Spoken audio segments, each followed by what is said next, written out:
I am making another cookie recipe from the Beetlejuice cookbook.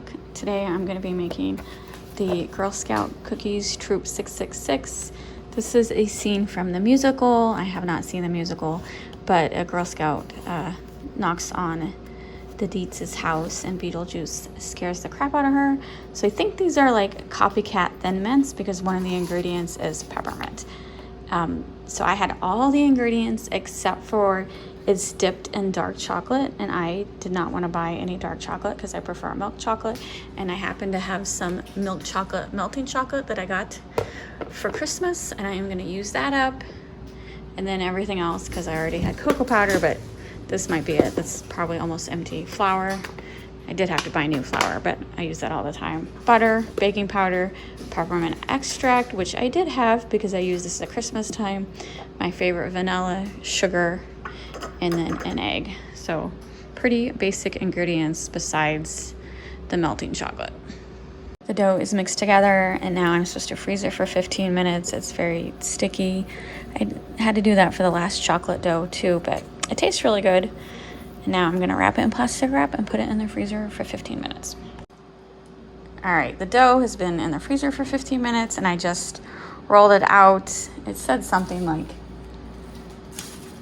about ½ centimeter thick, which who knows what that means. So I just eyeballed it. And I also needed a 2-inch cookie cutter, which I do not have, but I do have a wine glass that happens to be 2 inches wide. So this will be my cookie cutter.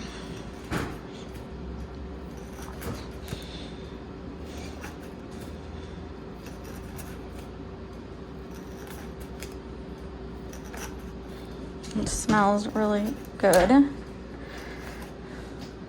Do you guys have to fight right here in the kitchen? Can't you go fight somewhere else? Come on, go fight somewhere else. All right, WrestleMania here in the kitchen.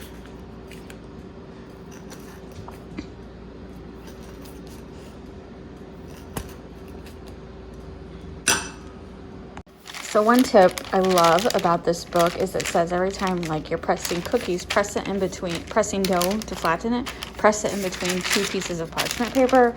That way you don't have to like mess with flour and it's sticking to you. And I don't know why I never thought of this before. I absolutely love it. I will definitely be doing sugar cookies like this from now on. Any cookies dough that you got to put in the freezer so it maintains its shape. Basically any dough that you use cookie cutters on.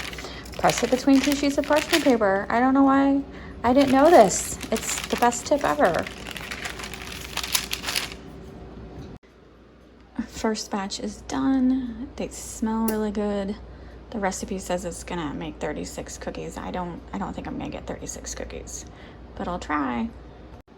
I managed to make 37 cookies, and I taste tested one. There's peppermint in it, and it was fresh peppermint. Like the seal was still in the bottle. And so, but the cookies do not taste like peppermint whatsoever. I just mentioned that the peppermint was fresh because peppermint will lose its flavor over time, but it was an unused bottle with the seal intact. And it was 1/4 teaspoon, which obviously was not enough. There's also going to be peppermint in the chocolate I dip.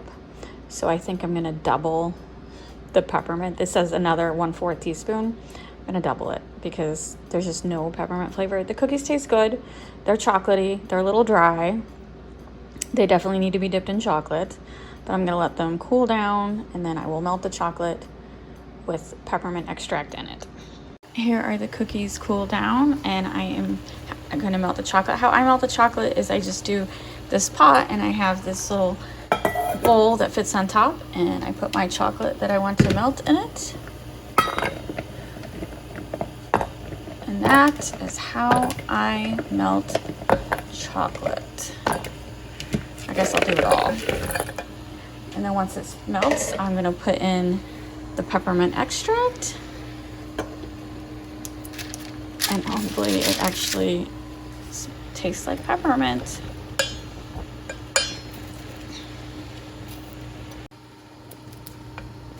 I turned the heat down a little bit. The heat was too high, and I just keep stirring until it's completely melted. All right, here's the cookies. They look pretty good. This is 2 cookies stacked together. in that picture. So that's why that looks thicker. Danny, this is chocolate. You don't get any. Sorry, honey. Now we're gonna do a taste test. Does it smell minty? Kind of does smell a little minty. Yeah.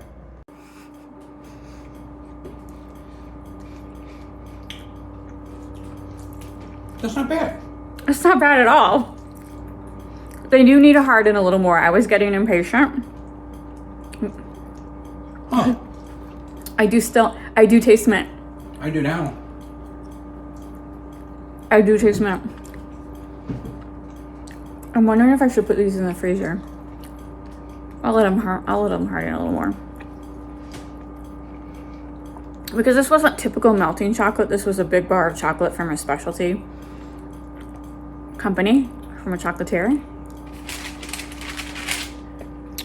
Oh my God. These are really good. This is good. Okay, I'll do this again. These are really good. So the only difference I did in this recipe, it said 1/4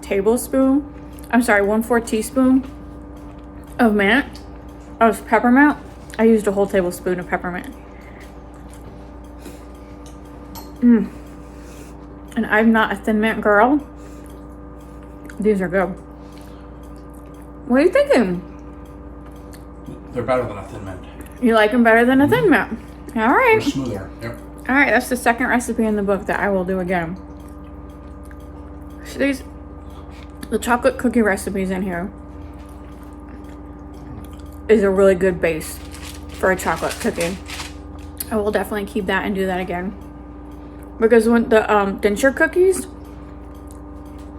in this base were the same chocolate pattern recipe. It's a good chocolate recipe base.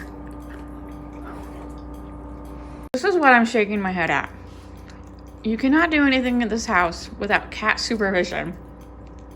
So much cat supervision in this house. Always. And you think, oh, 3? Here's another one. You really don't want to know how many cats I have. It's a bit much.